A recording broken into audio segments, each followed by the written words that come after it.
സംസ്ഥാനത്ത് കനത്ത മഴ തുടരുന്ന സാഹചര്യത്തിൽ വ്യാഴാഴ്ചയും വിവിധ ജില്ലകളിലെ വിദ്യാഭ്യാസ സ്ഥാപനങ്ങൾക്ക് അവധി പ്രഖ്യാപിച്ച പ്രൊഫഷണൽ കോളേജുകളും ട്യൂഷൻ സെന്ററുകളും ഉൾപ്പെടെയുള്ള എല്ലാ വിദ്യാഭ്യാസ സ്ഥാപനങ്ങൾക്കും അവധി ബാധകമായിരിക്കും എന്ന് ജില്ലാ കളക്ടർമാർ അറിയിച്ചു.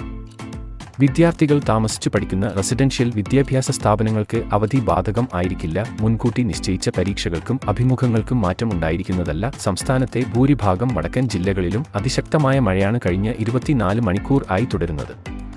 പല പ്രദേശങ്ങളിലും രൂക്ഷമായ വെള്ളക്കെട്ടും രൂപപ്പെട്ടിട്ടുണ്ട്. സംസ്ഥാനത്ത് മഴ തുടരുമെന്ന് അറിയിപ്പ് നൽകി കേന്ദ്ര കാലാവസ്ഥാ വകുപ്പ്.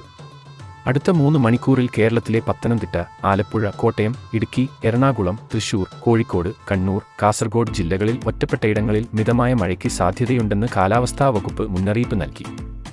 സാഹചര്യങ്ങൾ കണക്കിലെടുത്ത് കുട്ടികൾ പ്രത്യേകം ജാഗ്രത പുലർത്തണമെന്നും അനാവശ്യമായി പുറത്തിറങ്ങാതെ വീടുകളിൽ തന്നെ സുരക്ഷിതരായിരിക്കണം എന്നും ജില്ലാ കളക്ടർമാർ അറിയിച്ചു. നിലവിൽ 3 ജില്ലകളിലെ വിദ്യാഭ്യാസ സ്ഥാപനങ്ങൾക്കാണ് അവധി പ്രഖ്യാപിച്ചിട്ടുള്ളത്. തൃശൂർ, കോഴിക്കോട്, വയനാട് ജില്ലകളിലാണ് നാളെ വിദ്യാഭ്യാസ സ്ഥാപനങ്ങൾക്ക് അവധിയുള്ളത് എന്നാണ് ഇപ്പോൾ നമുക്ക് അറിയാൻ സാധിക്കുന്നത്.